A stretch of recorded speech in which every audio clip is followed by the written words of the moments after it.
नमस्ते विद्यार्थियों। डॉक्टर कीर्ति की हिंदी की दुनिया में आपका स्वागत है। आज मैं आपके लिए कक्षा 10वीं अंतर भारती मराठी इसका 9वां अध्याय तरफ यह लेकर आई हूँ, जिसे सुरेश मथुरे जी ने लिखा हुआ है। इसका एक्सप्लेनेशन वाला अर्थात व्याख्या वाला जो वीडियो है हिंदी मराठी टू हिंदी, वह मैं ऑलरेडी मेरे चैनल पर अपलोड कर चुकी हूँ। मेरे चैनल का नाम है डॉक्टर कीर्तिज हिंदी की दुनिया। आप वहाँ उसे देख सकते हैं। अभी हम इसका स्वाध्याय करने वाले, जो विकृति पैटर्न दिया हुआ है वो हम अभी सॉल्व करने वाले हैं। वो शुरू करने से पहले मेरी आप सभी स्टूडेंट्स से विनंती है कि जब आप ये चैनल देखें, वीडियो देखें, तो देखने के बाद इसे लाइक ज़रूर करें, सब्सक्राइब करें। बिना सब्सक्राइब के आगे मत बढ़े, आगे न बढ़े, बस इतनी मेरी आपसे कहने की इच्छा है। आइए हम इसके स्वाध्याय को शुरू कर देते हैं। इसका स्वाध्याय जो है, इसका पहला क्वेश्चन है आकृति पूर्ण करा। आकृति पूर्ण करा में हमको जो है दिया हुआ है आर्किमिडीजचे गुणविशेष। तो आर्किमिडीजचे गुणविशेष, इसके अंदर हमको 4 गुण लिखना है। तो आर्किस के कौन कौन से गुण थे? पहला गुण हम लिखेंगे निरीक्षण शक्ति। क्या लिखेंगे हम? कि निरीक्षण शक्ति जो है उसकी एकदम अच्छी थी, है ना। तो निरीक्षण शक्ति, ठीक है, ये हमारा इसका पहला हो जाएगा आंसर। दूसरा हम आर्किमिडीज का गुण जो है वो क्या लिखने वाले हैं? तो दूसरा गुण है जिज्ञासु वृत्ति। ये जो दूसरा गुण है ये है जिज्ञासु वृत्ति, ठीक है। ये इसका दूसरा आंसर हो जाएगा। तीसरा हम देखते हैं कि क्या है। तो तीसरा आप यहाँ पे लिखेंगे और तीसरा हो जाएगा आपका कि तार्किक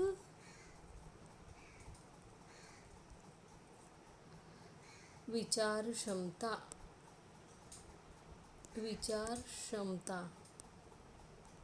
ठीक है, इस तरीके से आप इसको लिख पाएंगे।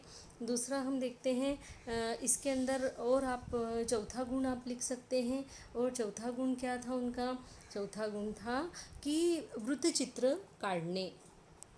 वृत्त चित्र काढ़ने, वो क्या करता था? पूरे समय वृत्त चित्र जो है वो निकालता रहता था, है ना।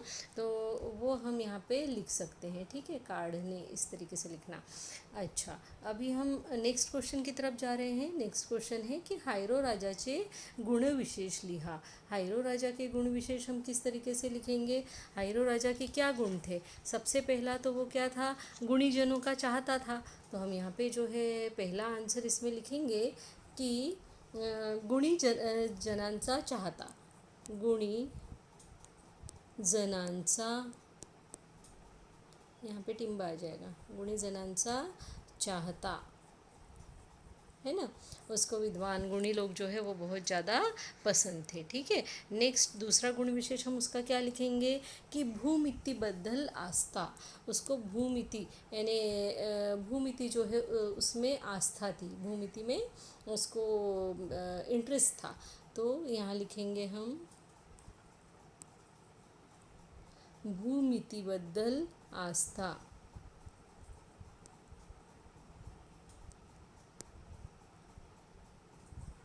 भूमिति बद्दल आस्था, इस तरीके से लिखेंगे आस्था, ठीक है।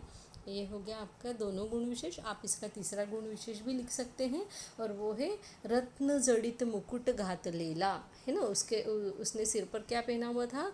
रत्न जड़ित मुकुट। अब नेक्स्ट क्वेश्चन को देखते हैं हम लोग। नेक्स्ट क्वेश्चन क्या है? तो योग्य पर्याय निवडा। योग्य पर्याय निवडा, इसके अंदर आपको क्वेश्चन दिया हुआ है आर्कीला हायरो राजाच्या दरबारी जाताना आनंद झाला होता। कारण उसको क्यों आनंद हो गया था राजा के यहाँ जाने के समय? तो क्वेश्चन नंबर इसका आंसर जो है वो आंसर नंबर 3 है। तर्फेच्या बाबतीतील त्याची कल्पना प्रत्यक्षात आली। यानी वो जो सोचा करता था, चित्र बनाता था, और तरफ के बारे में, यानी वो जो लकड़ी का दोनों टोक, एक टोक के ऊपर अगर वजन रखा जाए और दूसरे टोक को अगर दबा दिया जाए तो पहले टोक के ऊपर उसका पूरा बल लगता है। ये जो उसकी कल्पना थी ये प्रत्यक्ष रूप से उसने सही हो गई है, ये देखी थी, इसलिए वह बहुत खुश था। दूसरा क्वेश्चन है असत्य विधान शोधा, यानी इसमें से हमको जो भी असत्य है वो ढूंढना है। और असत्य इसमें से कौन सा है? सिरासकुस शहर सिटली बेटावर वसलेले होते, हां सही है। सकाळचा सूर्यप्रकाश सर्वत्र पसरलेला होता, बिलकुल सही। मुख्य चौक गर्दीने फुलून गेलेला होता, बिल्कुल सही। रस्त्यावर अजिबात रहदारी नव्हती, यही एक गलत है, क्योंकि रास्ते पर बहुत ज़्यादा रहदारी थी। तो ये वाला आपका वाक्य जो है इसमें आ जाएगा, सही हो जाएगा। नेक्स्ट क्वेश्चन हम देखते हैं, खालील शब्दांसाठी आलेली पाठातील विशेषणे शोधा। तो पाठ में इसके लिए क्या विशेषण है? ये सब जैसे जिस शब्द की विशेषता बताने वाले शब्द जो होते हैं विशेषण कहलाते हैं ना। तो अब यहाँ पे देखते हैं इन शब्दों की विशेषता बताने वाले कौन से शब्द हैं। तो घर, घर के लिए क्या आया था? एकदम जुनाट घर, है ना, जुनाट घर, ठीक है। उसके बाद में दूसरा था सूर्य प्रकाश, तो सूर्य प्रकाश के बारे में आया था स्वच्छ सूर्य प्रकाश, ठीक है, इस तरीके से। फिर नेक्स्ट है गणित, तो गणित के बारे में हमको आया था क्लिष्ट, एक मिनट, क्लिष्ट, क्या आया था? क्लिष्ट, क्लिष्ट गणित, है ना, मतलब कठिन गणित के सवाल। फिर नेक्स्ट क्वेश्चन हमारा क्या है? मुकुट, मुकुट कैसा था? तो रत्न जड़ित, रत्न जड़ित, है ना, ये यहाँ पे आ जाएगा। उसके बाद में नेक्स्ट क्वेश्चन है दगड़, तो दगड़ में यहाँ पे आपके दो आंसर हो सकते हैं। एक तो हो जाएगा अगड़ बम्ब, अगड़ बम्ब, है ना, ब है ये।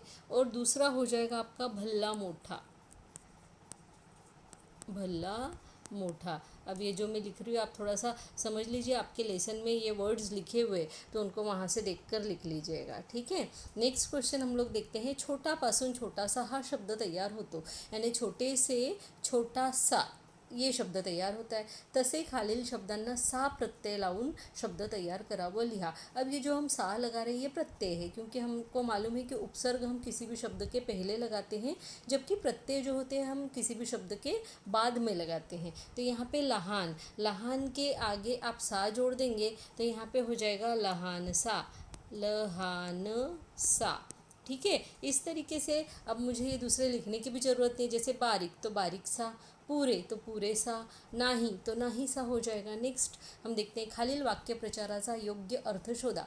टक लावून बघणे, यानी टक लगा के देखना, यानी एक जैसा देखते रहना, एक जैसा, ये दूसरा वाला जो आंसर है ये इसका सही है। काढता पाय घेणे, काढता पाय घेणे यानी निघून जाने, है ना, काढता पाय घेणे यानी क्या हो जाएगा आपका यहाँ पर? निघून जाने, यानी चले जाना उस जगह से, ठीक है। अब नेक्स्ट हम देखते हैं इसके अंदर क्या है। नेक्स्ट क्वेश्चन है भांबावून जाने, भांबावून जाने यानी गोंधळून जाने, पहला वाला ऑप्शन सही है, ठीक है। उसके बाद में हम देखते हैं कि गरहाणी सांगणे, तो गरहाणी सांगणे का जो आंसर है वो हो जाएगा आपका तकरारी करणे, मतलब किसी को अपने वो अपने बच्चे के बारे में क्या बता रहा था? शिकायत कर रहा था। तकरार करने मतलब शिकायत करना। नेक्स्ट क्वेश्चन हम लोग देखते हैं, अचूक शब्द ओळखून लिहा। ये है आपका जो क्वेश्चन नंबर है, ये आपका 6 नंबर का क्वेश्चन है। आइए हम इसके आंसर को देख लेते हैं। तो हमको दिया है पहला शब्द दिया है वडिलांसोबत, तो वडिलांसोबत हम किस तरीके से लिखेंगे? तो हमको ध्यान रखना है कि वडील शब्द में जो है पहली मात्रा आती है ना, पहली मात्रा आ जाती है। और दूसरी बात इसके अंदर एक और हो जाती है कि वडिलांसोबत लिखते समय हम न शब्द का उपयोग नहीं करते, इसलिए ये वाला दूसरा ऑप्शन सही है। ये जो तीसरे में मात्रा तो छोटी है लेकिन ये क्या है? रॉन्ग है, क्योंकि न फुल लिखा हुआ है। तो राइट कौन सा हो गया? Second number. हम लोग दूसरा देखते हैं, तालमिला, तालमिला, तालमिला, तालमिला। इसमें हमको सेकंड नंबर का जो ऑप्शन है तालमिला, बड़ी मात्रा जिसमें लगी हुई है ये वाला सही है। तीसरा गारहाणी, गारहाणी आणि गारहाणी। अब तीसरा जो गारहाणी है इसका थर्ड नंबर का ऑप्शन जो है वो सही हो जाएगा, क्योंकि इसमें गारहाणी लिखते समय बड़ी की मात्रा लगती है और र जो है वो यहाँ पे ह के पहले आ जाता है। अब देखो यहाँ र ह के पहले है लेकिन मात्रा न में छोटी है, यहाँ पे न में बड़ी मात्रा है लेकिन यहाँ पे ग में र की रेख लगी हुई है, इसलिए ये जो है रॉन्ग है। आगे देखते हैं, खालील दिलेले क्रियापद ओळखा। विजयने लाडू खाल्ला। क्रियापद हमको पहचानना है। तो लाडू खाल्ला। मुलांनी टाळ्या वाजवल्या। टाळ्या वाजवल्या। वैष्णवी सुंदर चित्र काढते। शिक्षकांनी मुलांना प्रश्न विचारले। इस प्रकार से आपके क्रियापद हो जाएंगे। खाली काही म्हणी व त्यांचे अर्थ दिलेले आहेत। म्हणी यानी मुहावरे है ना हिंदी में, उनका अर्थ भी दिया हुआ है, तो उनका हमको योग्य जो है यहाँ पर जोड़ी जमाना है। तो अब अति तिथे माती, मतलब कि अति तिथे माती यानी चौथा वाला सही हो जाएगा। कोणत्याही गोष्टीचा अतिरेक हा वाईट असतो, यानी कोई भी चीज़ ज़्यादा की जाए तो वो बुरी होती है। थेंबे थेंबे तळे साचे, यानी थोड़े थोड़े से हम बहुत सारा इकट्ठा कर सकते हैं किसी भी चीज़ को। तो यहाँ पे लिखते हैं थोड़े थोड़े जमवत राहिले म्हणजे काळांतराने मोठा संचय होतो, यानी थोड़ा थोड़ा अगर हम जमाते रहे तो एक समय के बाद में बहुत बड़ा संचय, यानी हम किसी भी चीज़ को इकट्ठा कर लेते हैं, चाहे वो किसी भी चीज़ का संचय हो, धन का हो चाहे किसी चीज़ का हो। नेक्स्ट हमको ई नंबर दिया है, पळसाला पाने तीनच, यानी जो पळस एक पेड़ है, उसको हिंदी में पलाश बोला जाता है, तो उसके जो पत्ते होते हैं वो 3 पत्ते ही होते हैं। तो यहाँ पे लिखा हुआ है कि कोठेही गेले तरी मनुष्य स्वभाव सारखाच असतो, यानी हर जगह इस चीज़ में समानता पाई जाती है। जैसे कि कहीं पे भी पळस का पेड़ रहे तो उसके पत्ते 3 ही होते। एकावे जनाचे आणि करावे मनाचे, यानी सुनो सबकी और करो मन की। तो यहाँ पे हमारा ये आंसर हो जाएगा कि सर्वांचा विचार घ्यावा परंतु आपणास योग्य वाटेल ते करावे। तो इस तरीके से ये क्वेश्चन आपका सॉल्व हो जाता है। और यहाँ पे स्वमत जो दिया है आपका, पाठातील भला मोठा दगड हलवण्याच्या प्रसंगाचे वर्णन तुमच्या शब्दात लिहा। अब हमको मतलब हमने ये लेसन पढ़ा हुआ है, मैंने इसको एक्सप्लेन किया हुआ है, आप इसको अपने शब्दों में लिख सकते हैं। लेकिन अगर आपको समझ में नहीं आए कि क्या लिखना है तो आपके लेसन में जो दिया हुआ है कि आरकी बागेत बसून व्रत चित्र काढ़त होता, वहाँ से लेकर आप जो वो बताता है कि किस तरीके से वो उस पत्थर को बाहर निकालना है, वहाँ तक लिख सकते हैं। या फिर मैं मराठी में आपको जो है बोल के बता देती हूँ, आप उसको लिख सकते हैं यहाँ पर। और वो इस तरीके से लिखेंगे कि आरकी बागेत बसून वृत्तचित्र काढत होता, तेव्हा त्याला एकदम जोरात आरडाओरडा ऐकू आली। लोग हातवारे करून म्हणून तो रस्त्यावर गेला, यानी उसको जो आवाज़ आने लगी है ना, आरकी बागेत बसून वृत्तचित्र काढत होता, तेव्हा त्याला एकदम जोरात आरडाओरडा ऐकू आली, म्हणून तो रस्त्यावर गेला, इसलिए वो रस्ते पर गया। त्याने बघितलं सारे जण एका भल्या मोठ्या दगडाभोवती जमलेले आहेत, यानी उसने देखा कि सब लोग एक बड़े से पत्थर के आजू बाजू जमा हो गए हैं, आणि लोग हाथ वारे करत होते, यानी वे एक दूसरे को इशारा करके कुछ बोल रहे थे। दगडाभोवती लोकांनी खड्डा खणलेला होता। जब वहाँ पे आरकी गया, वहाँ पहुँचा, उसने देखा कि उस पत्थर के आजू बाजू लोगों ने एक खड्डा खोद के रखा था।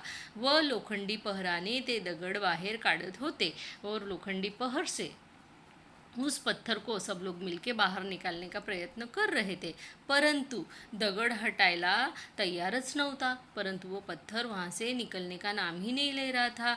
तो तेव्हा आरकी हात उंचावून बोलला। तब आरकी बोला, थांबा, रुको।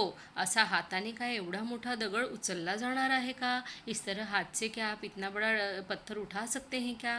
त्यासाठी तरफ तैयार करायला लागेल। उसने बोला उसके लिए तरफ तैयार करना होगी। लोकांनी हे शब्द पहिल्यांदाच ऐकले होते आणि आरकीने त्यानंतर एक भला मोठा लाकडी वासा तिकडे आणला है ना। भला मोठा लकड़ी का जो है वासा वो लेकर आया, जो कि छप्पर को टेका लगाने के लिए काम में आता है। आणि त्यानी तो वासा दगडाखाली खोलवर खुपसला। उसने उस लकड़ी के मोटे से दांडू को जो है क्या किया, उस पत्थर के नीचे एकदम गहराई तक घुसा दिया। आणि त्या वासाखाली मतलब त्या उस लकड़ी के वासे के नीचे उसने क्या किया, लाकड़ी गंडेरी लावली। मैंने आपको चित्र में बताया गंडेरी कैसी होती है ना। वह लोकांना, और फिर वो लोगों को बोला, वह तो लोकांना मग बोलला, आता वारशाच्या दुसऱ्या टोकापाशी बळ लावा, यानी वो जो मैंने एक टोक तो उस पत्थर के नीचे घुसा दिया है, अब ये जो दूसरा किनारा है इस तरफ तुम सब लोग मिलकर अपनी ताकत लगाओ, बल लगाओ है ना। 4 हात लागल्यावर तो दगड हलू लागला।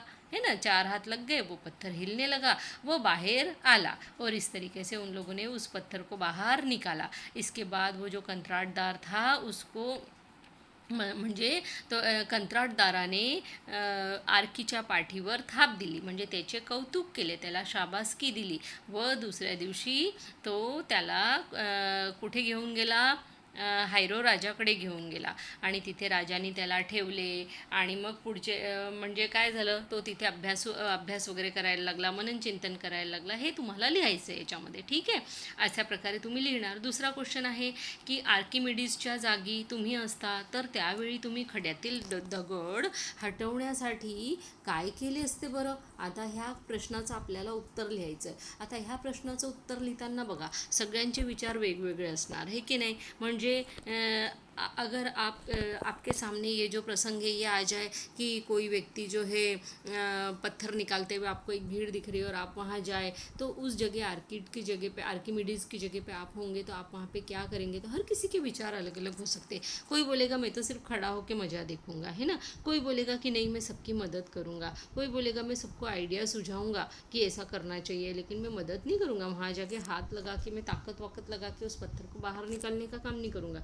लेकिन कुछ लोग ऐसे भी होते हैं कि वो बोलेंगे कि मैं वहाँ जाऊँगा, सबको समझाऊँगा कि इस पत्थर को किस तरीके से हम बाहर निकाल सकते हैं, और फिर सब मिलके हम एक लकड़ी लाएंगे, वो पत्थर के नीचे डालकर और फिर दूसरी तरफ सब लोग मिलकर जोर लगा के उस पत्थर को बाहर निकालेंगे. इस तरीके से आप इसके अंदर लिख सकते हैं. नेक्स्ट आपका क्वेश्चन है कि उपक्रम के अंतर्गत आपको यहाँ पे दिया हुआ है की खालील तक्त्यातील माहिती आंतरजालाच्या सहाय्याने शोधा व तख्ता पूर्ण करा. अब आपको यहाँ दिया है, देखो शास्त्रज्ञ उनके नाम दिए नीचे.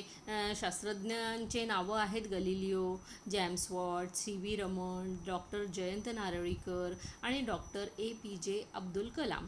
आता आपल्याला त्याच्यामध्ये काय लिहायचं तर त्यांच्या देशाचे नाव, मग त्यांचा शोध आणि शोधाचा फायदा, मतलब उनके देश का नाम लिखना है, उन्होंने क्या डिस्कवरी किया वो लिखना है, त्यांचा शोध यानी क्या डिस्कवरी किया, और लास्ट हमको लिखना उनके शोध का यानी उनके डिस्कवरी का हमको किस तरीके से फ़ायदा हुआ. तो गैलीलियो का देश कौन सा था, तो गैलीलियो का देश था इटली. कौन सा देश था गैलीलियो का, इटली. ये इटली का वैज्ञानिक हम बोल सकते हैं था, है ना. उसने क्या किया था, तो उसने किया था कि प्रकाश की गति उसने नापी थी. प्रकाश की गति नापने का सबसे पहला कार्य इसने किया था, प्रकाश की गति नापना, है ना. ये कार्य इन्होंने किया था. और इसका फ़ायदा क्या हुआ, बाद में जब अल्बर्ट आइंस्टीन जो थे उन्होंने इनकी डिस्कवरी को आगे लेकर गए, क्योंकि पूरी तरीके से तो ये नहीं कर पाए थे, तो वो उसको आगे लेके गए और इन्हीं के जो पॉइंट्स इन्होंने लिख के रखे थे उसके आधार पर ही उन्होंने आगे उनका जो है डिस्कवरी का काम किया, और फिर उसके बाद में उन्होंने प्रकाश की गति का पता लगाया. नेक्स्ट नाम हमको दिया हुआ है यहाँ पे जेम्स वॉट का हम क्या लिखेंगे, जेम्स वॉट के बारे में हम यहाँ पे लिखेंगे कि जेम्स वॉट कहाँ के हैं, तो जेम्स वॉट जो है वो स्कॉटलैंड के पास एक ग्रीनॉड बंदरगाह है, वहाँ का इनका जन्म है. तो हम इनके बारे में लिखेंगे कि ग्रीनॉक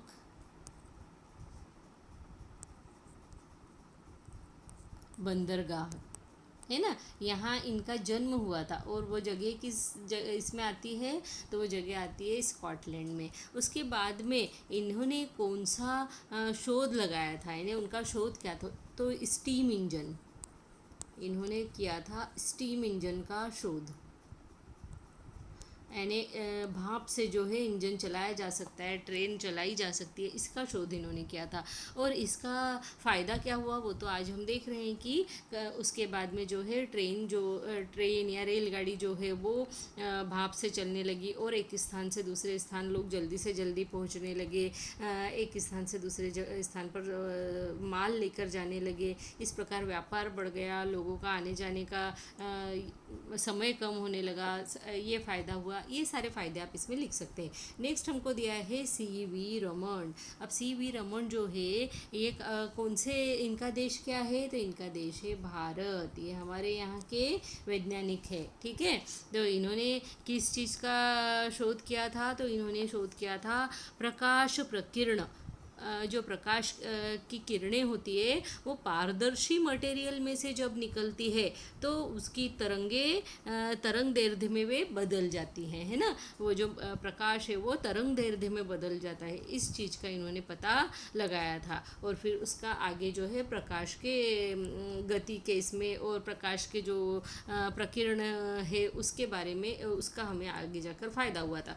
डॉक्टर जयंत नारळीकर, अब इन्होंने क्या किया, जयंत नारळीकर जो है ये भारतीय है ना, भारतीय, हाँ भारतीय थे। और इनका जो है इन्होंने क्या किया था, मुझे इनका मेरा छूट गया है देखने का, मैं इसको डिस्क्रिप्शन बॉक्स में डाल दूंगी, आप वहाँ पे देख सकते हैं, ठीक है। नेक्स्ट है डॉक्टर APJ अब्दुल कलाम। इनका ये कहाँ से थे, ये भारतीय थे, इनका देश जो है भारतीय। जयंत नारळीकर का भी देश तो आप भारतीय लिख सकते हैं, लेकिन मुझे इनका शोध नहीं पता है, ठीक है, मैं ढूंढ के आपको बताऊंगी। और APJ अब्दुल कलाम जो है ये भी भारतीय थे, और इनका जन्म कहाँ हुआ था, तमिलनाडु में रामेश्वर में। और इन्होंने जो शोध किया था वो अंतरिक्ष विज्ञान से संबंधित इनका शोध था, मिसाइल रक्षा के क्षेत्र में इन्होंने कार्य किया था। इस तरीके से इनके जो कार्य है उसके कारण हमारा देश जो है अंतरिक्ष विज्ञान में बहुत आगे बढ़ पाया, इनके शोध का ये फ़ायदा हमको हुआ। तो विद्यार्थियों, अभी आपको ये जो कृति पैटर्न है, स्वाध्याय है तरफ लेसन का, ये खूब अच्छे से समझ में आ गया होगा। अगर इसमें आपको कोई भी परेशानी होती है तो आप मुझे कमेंट बॉक्स में लिख कर बताइए, मैं आपके जो भी कमेंट रहेंगे उनका जो उत्तर देने का प्रयत्न करूँगी जल्दी से जल्दी। और मेरे इस चैनल को आप लाइक कीजिए, सब्सक्राइब कीजिए, हो सके तो अपने फ्रेंड्स के साथ में शेयर भी ज़रूर कीजिए, क्योंकि मिल बांट कर पढ़ने से ज्ञान हमेशा बढ़ता है, कभी भी कम नहीं होता। और आगे के लेसन्स के भी जो अभी मैंने एक्सप्लेनेशन डाल दिए हैं उनके भी मैं स्वाध्याय जल्दी से जल्दी डालने का प्रयत्न करूँगी। धन्यवाद, नमस्ते।